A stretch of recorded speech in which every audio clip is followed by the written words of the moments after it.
Assalamualaikum warahmatullahi wabarakatuh. Alhamdulillahilladzi arsala rasulahu bil huda wa dinil haq liyazhirahu ala dinihi wa kafa bihi shahida. Asyhadu an la ilaha illallah wa asyhadu anna Muhammadar rasulullah nabi pada amma ba'd. Rabbi shrah li sadri wa yassir li amri wa hlul 'uqdatam min lisani yafqahu qawli. Allahumma shalli ala Muhammad wa ala Muhammad kama shallaita ala sayyidina Ibrahim wa ala sayyidina Ibrahim wa barik ala sayyidina Muhammad wa ala sayyidina Muhammad kama barakta ala sayyidina Ibrahim wa ala sayyidina Ibrahim fil alamin innaka Hamidum Majid. Ya baiklah, kita akan melanjutkan pembahasan kita mengenai sirah nabawiyah, yaitu dari kitab sirah yang ditulis oleh Dr. Muhammad Said Ramadan Al-Buti pada bagian permulaan wahyu.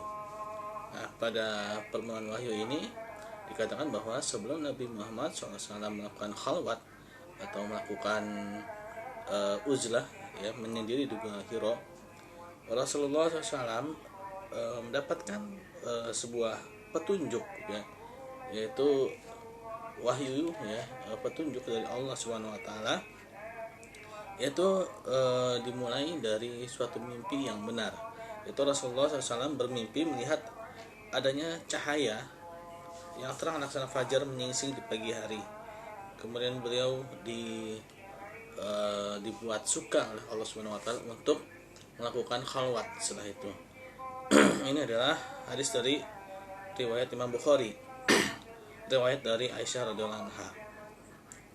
Nah, ketika itu Rasulullah SAW lebih cenderung untuk berkhalwat dan beribadah di Gua Hira karena beliau merasa keadaan yang ada di masyarakatnya, ya, yang ada di sekeliling beliau itu begitu membuat beliau menjadi sedih, ya, menjadi prihatin, ya, dengan kondisi yang ada. Dan Rasulullah SAW ketika itu sering sekali melakukan uzlah atau menyendiri di Gua Hira, bahkan sampai berhari-hari dan sampai beberapa puluh hari, ya, dan bahkan beliau terkadang membawa bekal, ya, dari rumah untuk berkhalwat di Gua Hira.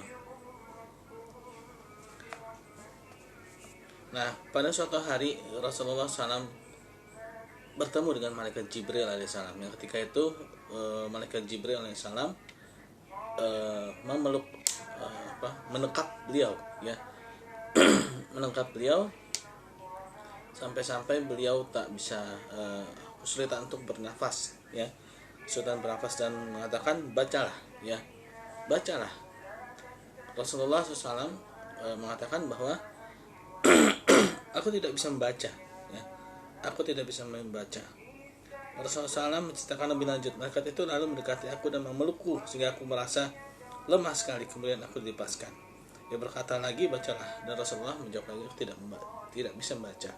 Memang Rasulullah SAW itu adalah seorang umi, ya, yaitu orang yang tidak bisa baca tulis, ya, dan keumian ini memang sesuatu yang umum, ya, ketika itu, ya. Nah, lalu yang ketiga kalinya akhirnya malaikat Jibril, ya, memeluk kembali Rasulullah SAW dan mengatakan bacalah.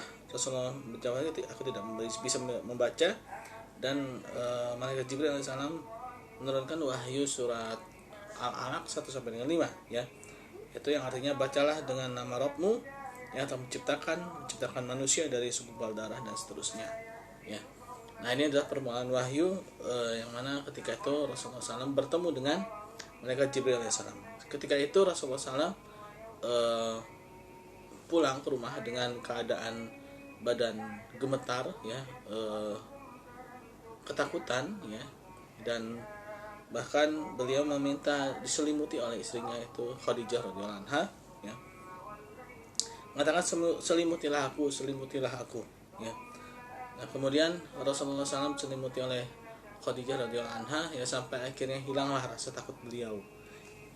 Nah, sini dikatakan bahwa Rasulullah SAW sangat khawatir terhadap dirinya kalau ya, beliau didatangi oleh jin atau sebangsanya, gitu, ya. Lalu Siti Khadijah menjawab, tidak, bergembiralah, demi Allah sama sekali tidak akan membuat Anda kecewa. Nah, di sini dikatakan bahwa Rasulullah SAW itu adalah seorang yang selalu menyambung tali silaturahim, berbuat baik dan sebagainya, dan itu adalah merupakan sesuatu yang tidak mungkin didekati oleh makhluk-makhluk yang seperti itu gitu ya. Lalu Siti Khadijah radhiyallahu anha akhirnya memutuskan untuk mengajak Rasulullah SAW untuk bertemu dengan salah seorang paman beliau yaitu yang bernama Waraqah bin Naufal. Waraqah bin Naufal ini adalah salah seorang anak paman ya, atau pamannya Siti Khadijah, yang mana ketika itu beliau beragama Nasrani ya, dan dapat menulis tulisan Ibrani ya, artinya membaca, sudah menguasai lah kitab-kitab Injil dan Taurat ya. Sayangnya Waraqah bin Naufal ini sudah lanjut usia ya, sudah sangat tua ya, sudah sangat tua. Akhirnya Waraqah bin Naufal pun mengatakan, "Wahai anak pamanku, dengarlah apa yang hendak dikatakan oleh anak laki saudaramu, yaitu Nabi Muhammad SAW." Ya, jadi Siti Khadijah mengatakan kepada Waraqah bin Naufal ya, agar mendengarkan apa yang dikatakan oleh Rasulullah SAW. Lalu Waraqah bin Naufal pun bertanya, "Hai anak saudaraku, apa yang adapakah gerangan?" Rasulullah SAW kemudian menceritakan keterangan apa yang dilihatnya dan apa yang dialaminya di Gua Hira. Setelah mendengarkan itu ya, akhirnya Waraqah bin Naufal mengatakan bahwa itu adalah malaikat yang pernah berjumpa dengan Nabi Musa alaihissalam ya. Dan dia mengatakan bahwa suatu saat nanti kau akan diusir oleh kaummu ya, kau akan diusir dan akan dimusuhi oleh kaummu, dan seandainya pada saat itu aku masih muda, aku masih gagah, aku masih kuat, maka aku akan menolongmu, aku pasti akan menjadi penolongmu. Waraqah bin Naufal pun mengatakan seperti itu ya. Akan tetapi sayang sekali, tidak beberapa lama kemudian ya, beberapa hari kemudian Waraqah bin Naufal meninggal dunia ya, karena memang sudah tua ya, umurnya sudah tua.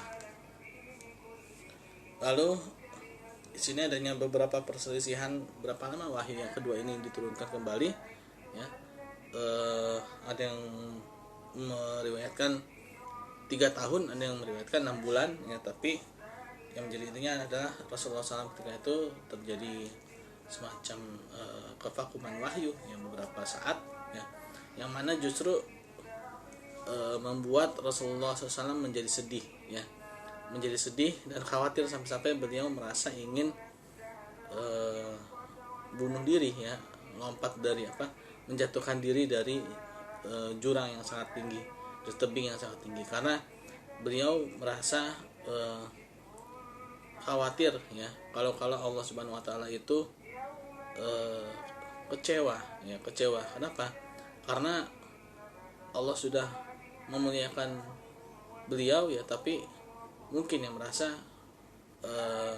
tidak bisa menerimanya gitu ya. Mungkin seperti itu gitu ya. Sampai-sampai Rasulullah sedih ya. Rasulullah SAW sedih. Dan akhirnya tiba-tiba saja ketika Rasulullah SAW berjalan ya di sana di Jazirah Arab ya, di Mekah. Ketika itu beliau melihat ke langit, ternyata ada malaikat yang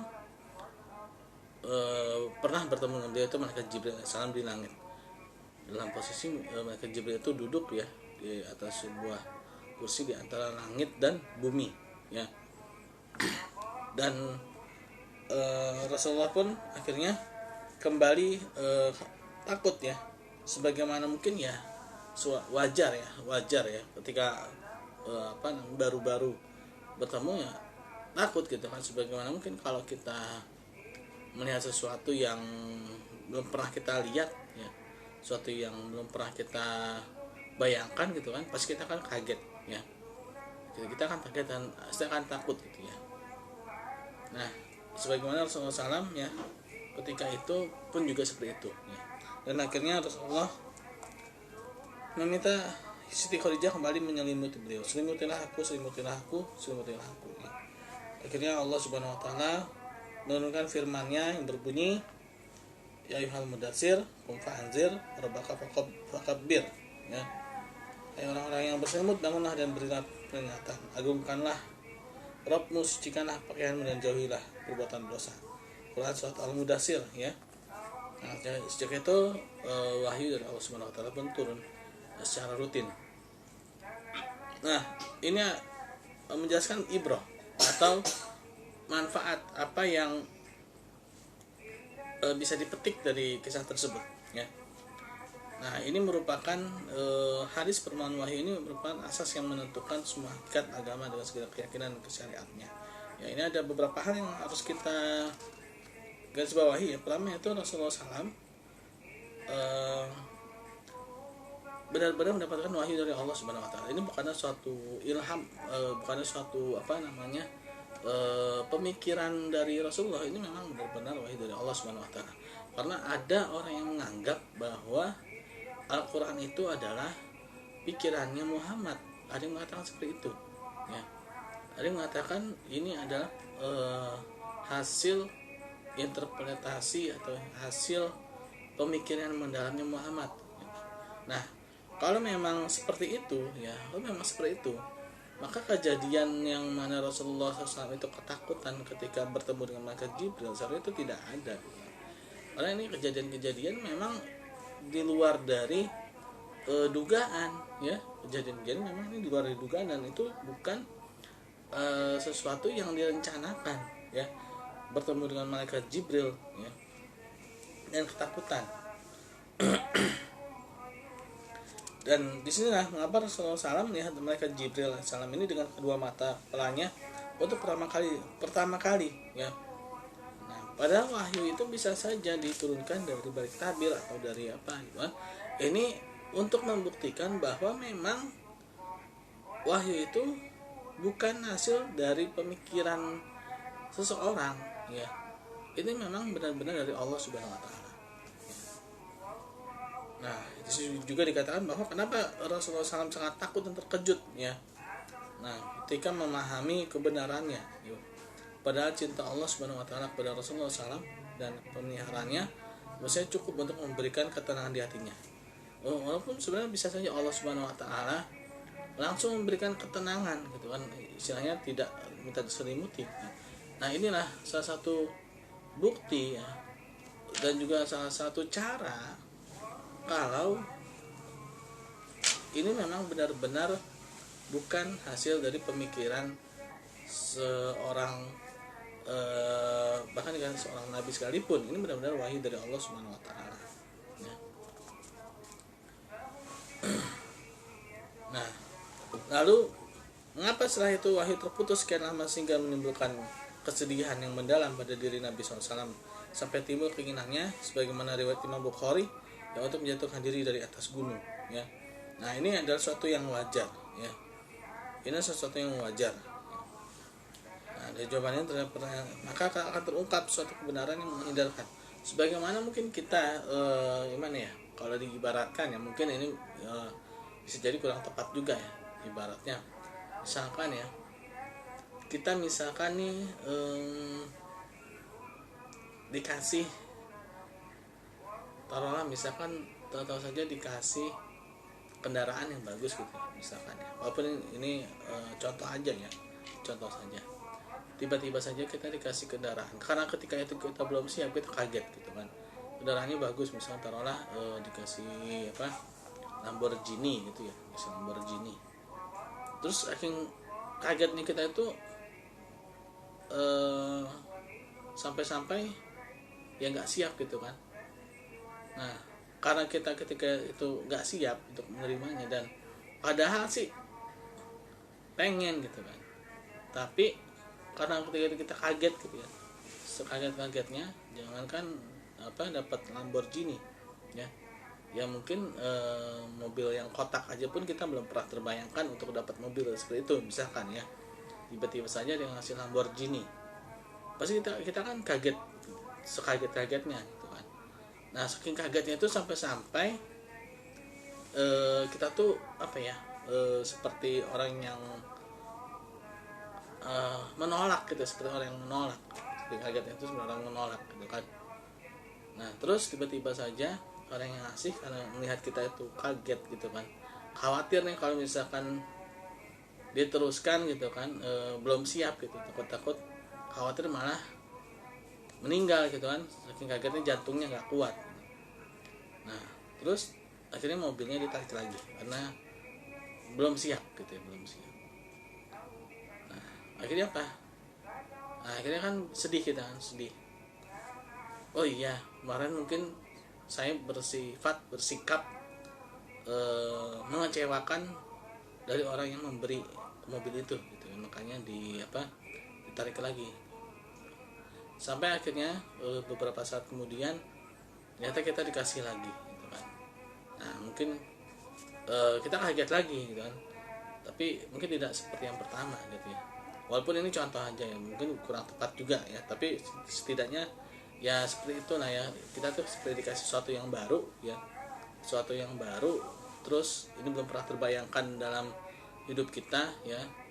Nah terus sebenarnya ini sesuatu yang bagus gitu, sesuatu yang bagus, sesuatu yang mulia, tapi karena kita itu yang namanya baru dapat gitu ya, baru dapat sesuatu yang bagus itu, akhirnya kita kaget, seolah-olah kita seperti menolak gitu, padahal kita tidak menolak gitu kan, padahal kita tidak menolak pemberian itu, tapi karena memang belum siap mungkin gitu kan. Nah ini sesuatu yang alami gitu, ini salah satu bukti kalau memang itu bukan dari hasil pemikiran semata, ini memang benar-benar wahyu dari Allah Subhanahu Wa Taala, ini benar-benar dari eksternal, bukan dari internal pemikiran ya. Ini salah satu bukti ya, ini benar-benar salah satu bukti yang tidak bisa dipungkiri kalau memang ini suatu hasil pemikiran ya, sebagaimana dituduhkan oleh orang-orang yang orientalis yang mengatakan bahwa ini adalah hasil pemikiran yang Muhammad. Seharusnya Rasulullah tidak sekaget itu, tidak istilahnya ya,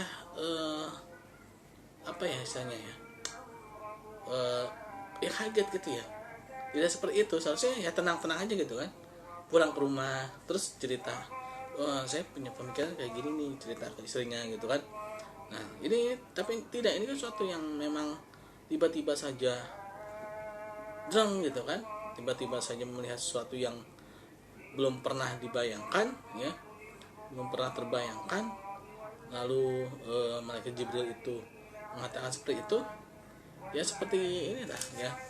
Mungkin ini contoh aja ya, mungkin contoh misalkan kalau kita tuh takut biasanya apa ya, misalkan dikejar-kejar anjing gitu ya, orang yang ketakutan gitu kan, orang yang ketakutan habis misalnya dikejar-kejar anjing gitu kan, itu kan pasti akan takut banget gitu ya, takut banget gitu kan, karena dia belum pernah terbayangkan dikejar-kejar anjing itu seperti itu gitu ya. Beda dengan orang yang mengarang ya, orang yang mengarang kalau dia habis dikejar-kejar anjing gitu, pasti beda. Orang yang benar-benar mengalami suatu peristiwa yang belum pernah dibayangkan pasti akan merasa ketakutan. Tapi kalau memang dia mengarang hasil dari pemikiran pribadinya semata, pasti dia akan tenang ya, dia karena memang sudah direncanakan ya, dia sudah merencanakan untuk pemikiran itu. Tapi kan itu tidak ya, itu tidak. Nah ini memang suatu hikmah ya sebagai bukti kalau ini memang benar-benar dari luar ya, yang mana disampaikan pada Nabi Muhammad SAW ya, yaitu berupa wahyu dari Allah Subhanahu Wa Taala, itu Al-Quran. Nah ini ada beberapa pembahasan ya, yaitu Rasulullah SAW ya menyuruh para sahabatnya agar melakukan pemisahan atau kekhususan untuk menulis Al-Quran ya. Bahkan yang pertama kali itu adalah yang harus desain itu adalah memang Al-Quran ya. Hadis kayak itu belum banyak para sahabat yang melakukan pencatatan. Mungkin ada beberapa sahabat ya yang melakukan pencatatan khusus untuk hadis. Tapi kalau Al-Quran itu memang sudah diperintahkan dari awal ya. Nah disinilah Rasulullah SAW itu memerintahkan agar kalau hadis-hadis itu lebih baik dihafal ya. Nah, tujuannya agar jangan sampai tercampur aduk antara Al-Quran dan hadis. Lalu yang kedua, Nabi SAW sering ditanya tentang beberapa masalah. Nah, terkadang Rasulullah SAW menunggu wahyu turun dari Allah Subhanahu Wa Taala. Kalau memang itu hasil pemikiran beliau semata, seharusnya setiap permasalahan yang ada itu langsung dijawab langsung pada saat itu juga. Tapi ini tidak, ingat. Tapi ini Rasulullah SAW terkadang menunggu beberapa hari, ya, menunggu beberapa waktu, ya, sampai Allah Subhanahu Wa Taala menurunkan wahyu, barulah terjawab permasalahan tersebut. Dan yang ketiga, ini ada sesuatu yang tidak bisa dipungkiri lagi, yaitu Rasulullah SAW adalah seorang yang ummi, yang tidak bisa baca tulis. Nah, bagaimana mungkin seorang yang tidak bisa baca tulis itu bisa, kalau memang itu hasil dari pemikirannya, itu bisa mengetahui kisah-kisah nabi-nabi sebelumnya, seperti Nabi Musa alaihissalam, ya, Nabi Sulaiman dan Nabi Yusuf, ya. Nah, kalau memang beliau itu seorang yang tidak bisa baca tulis, bagaimana mungkin dia bisa tahu, gitu kan? Kalau memang itu melainkan memang dari Allah Subhanahu Wa Taala. Nah, inilah hikmahnya, ya, sebagaimana dalam Quran surat Al-Ankabut ayat 48, A'udzubillahi minasyaitonir rajim, wa ma kunta taslu min qablihi min kitabi wala takhutuhu biyaminik idzal lartabal mubtilun. Dan kamu tidak pernah membaca sebelumnya suatu kitab pun, ya, dan kamu tidak pernah menulis suatu kitab dengan tangan kananmu. Maksudnya Rasulullah SAW itu memang seorang yang ummi, yang tidak membaca, artinya bukan dari informasi dari manusia, ya. Dan juga Rasulullah pun juga tidak mengarang-arang, ya. Ini memang benar-benar wahyu dari Allah Subhanahu Wa Taala. Andaikan kamu pernah membaca dan menulis, benar-benar ragulah orang-orang yang mengingkarimu, ya. Nah, ini salah satu hikmah, ya, kenapa Rasulullah SAW itu seorang ummi. Rasulullah SAW seorang ummi yang tidak bisa baca tulis sekalipun, itu masih banyak yang meragukan. Apalagi kalau Rasulullah SAW itu bisa baca tulis, makin banyak lagi yang meragukan. Oh, ini pasti hasil baca dari kitabnya Nebukadnezar, terus kitabnya si ini, kitabnya si itu, kan. Nah, nanti makin banyak lagi keraguan-keraguannya. Nah, lalu kejujuran Nabi Muhammad SAW selama 40 tahun bergaul dengan kaumnya, ini suatu yang bukti nyata bahwa Rasulullah SAW itu memang seorang yang sangat jujur, dan bahkan dapat gelar Al-Amin. Artinya apa? Beliau tidak mungkin melakukan kebohongan, melakukan suatu tipu muslihat, ya, tidaklah mungkin. Sebagaimana dalam Quran surat Yunus ayat 94, A'udzubillahi minasyaitonir rajim, fa in kunta fi syakkim mimma anzalna ilaika fas'alil ladina yaqra'una alkitaba min qablika laqad ja'akal haqqu min rabbika fala takunanna minal mumtarin.